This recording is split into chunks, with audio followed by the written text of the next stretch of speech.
Right, it's time for the results of the challenge I set today's chefs. Earlier, I gave each of you a jar of our 3 favourite shop-bought pestos. I asked you all to come up with a quick and easy way of using it. So, Ben, I think you go first. OK. Ben, take the challenge. Very simple. We've got a lovely piece of salmon. Yes. So basically what I've done is I've just scored the skin of the salmon like that to open it up. And then I'm going to take the pesto. I'm just going to sort of rub it on the top like that. Make sure you push it down into the little slashes that you've made. OK, then I'm going to put it into the pan, skin side down. Lovely. Take some more, and then just over the top. Look, I can see Gino's eyes rolling. Pesto and fish, what's going on? Well, this goes against the rules of pesto. What you're doing is cooking it off. Mate, there are no rules in cooking. So we turn it back over into an oven, got 170 degrees for about 5 minutes. OK. I'm actually interested to try that because, you know, I like what you say. There is no rules about cooking, so there should be no problem to do that. I think there's rules with pastry and puds, but not necessarily with savoury food. OK, to go with my salmon, you've got to have potatoes with fish. So I've got some cooked potatoes here. I'm just going to smash them up. Little crushed potatoes. Crushed potatoes. Now, you could get funky and put a little bit of lemon juice, olive oil in there, maybe a little bit more pesto. You've got all that in there, really, haven't you? So what I'm going to do is take that. I'm going to take my potatoes just on the bottom, like so. Now, they're all broken up, exposed the wonderful flesh of the potato.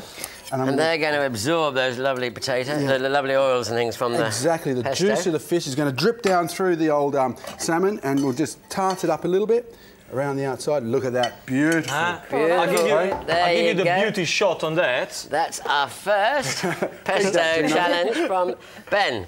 Right, Joe, your turn. Right then. Let's clear a way for you. Here we go. Fabulous. That looks good. Now, what are you doing? Now, I am going to make it into a dressing with some balsamic vinegar and olive oil. Because it's very powerful on its own, though, isn't it? You do need, I think, unless you're going to add it to pasta, you need to sort of dilute it a bit, Definitely. I mean, it's obviously depending if you're buying, especially if you're buying it. If you're making your own, you can nice thick balsamic lovely thick balsamic. Don't go overboard with the balsamic if you've got something that's not too thick, because it can be quite acidic. And then add enough olive oil just to make it a sort of liquidy dressing consistency. Yeah. So you've got your pine nuts and the parmesan and everything in there. There is seasoning in it, so I'm not going to season the dressing, but I'm going to add this then to some rice. Oh, lovely. So I'm going to make a sort of nice cooked rice, just ordinary cold cooked rice? Just normal cooked rice. You can use couscous, you could use bulgur wheat. Presumably you could have it hot, you could have it hot, because then it would absorb the flavour even more. But this is just great to make ahead, and you can use it as a salad for lunch. Yeah. Or you could use pasta. Now, I'm also using some roasted... Now, if you've got the time, roast all of your vegetables yourself. I'm using some out of a jar, which are roasted peppers. But you can use the... they're always good, aren't they? They're good value and they're good product. Very good, and they're actually really, really tasty as well. And then artichokes would be nice too, wouldn't they? Artichokes would be lovely. A real mixture. You can sort of go to town and see what else you've got in the cupboard. I love those grilled onions. Oh, nice, aren't they? Yeah. That was, what was that, mozzarella? That was some mozzarella. Yeah. So it's just been broken up into pieces, and you just want to toss it all together. And I think I'm going to put some little basil in there as well for a bit of colour. Or you could use rocket if you've got some. She's making an insalata di riso. An insalata di riso. Which is what? Rice salad. It's a rice salad.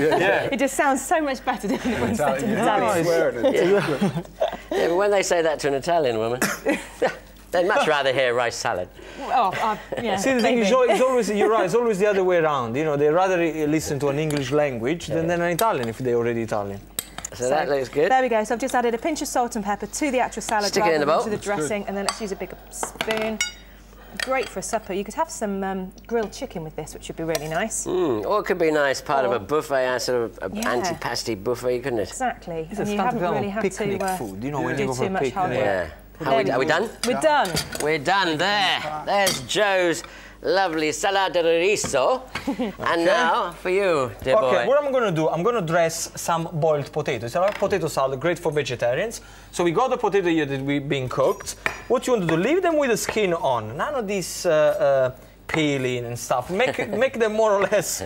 Peeling potatoes are coming back into fashion. Are they? Yeah.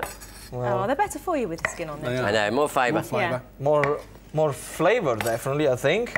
Okay, so you cut your potato, make sure they're more or less the same size, okay? You put them in a large bowl. Then what we want to do, we just get the pesto from the jar, one tablespoon for this kind of amount, not too much, because we don't want to overpower. A touch of extra virgin olive oil. Are you saying anyone else has overpowered their dish? No, I didn't say that. What's good. interesting, they're all different colours, aren't they? They are. They're very good. Nice balance there. And then what we got here, we just toss everything together. Now, if the potatoes are warm, one thing you can do, you can leave them here for about 20 minutes and keep tossing around, which would be fantastic. What I got here, some toasted pine kernels. Or Italians would say pinoli. Okay, you put them in there. If you can get me the best basil leaves that you can get it there. And very simple, okay? Just put everything in the middle of a plate, like this. Look at this green, beautiful color. Then put the toasted pinoli all around, okay? I mean, this one also you can serve it with a little bit of chicken or meat or fish, but I think just like that. A lovely potato salad. We did all that for you, mate. From You used Gino. 2 Only pieces. 2. Beautiful. There we go. Well done. OK, time for tasting now. Let's move that out the way. Drum roll. First with the salmon. We've got Ben's lovely pesto salmon with the crushed potatoes. Look at perfectly cooked, Gino. Look at that. If I can get it on the fork, it would be great. That looks good. This is just all basically depends on how much we've paid Anthony, doesn't it? He can cook, but he can't eat. That's true. That works really well. Is that a yes? Is that a... That's coming through. The pesto's coming through nicely. The crushed potatoes absorb the richness of the dish. It's lovely. And in goes the rice salad. You're worried, aren't you? I don't You can know. see the fear. I don't know, usually when he's excited, he jumps. Good balance of flavours. So, Thank you, Joe. This is he's not Joe's jumping yet. salata de riso. Look at the way he jumps. Mozzarella works really well. Nice balanced seasoning. I think it's good. Now, No, You're going to kick him. Gino's see, now he's going to say... insalata di tipitati. Insalata di patate, bravo. Insalata di patate with the crunchiness of the pinoli and the coating of the pesto with the extra virgin olive shut oil. up. And when you explode this flavour in your mouth. It's going to be sick, look.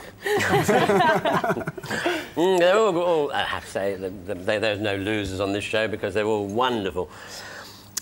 But at the end of the day, it's a bottle of pesto, isn't it? Yes. It's lovely, though. On this occasion, I'm going to have to go for insalata di riso. Oh. For Joe. Well done, Joe. Nice flavours, excellent stuff. He's going for the Protest. pretty one. Yeah. He's going for the pretty one. That's what he's doing. Go for the pretty one.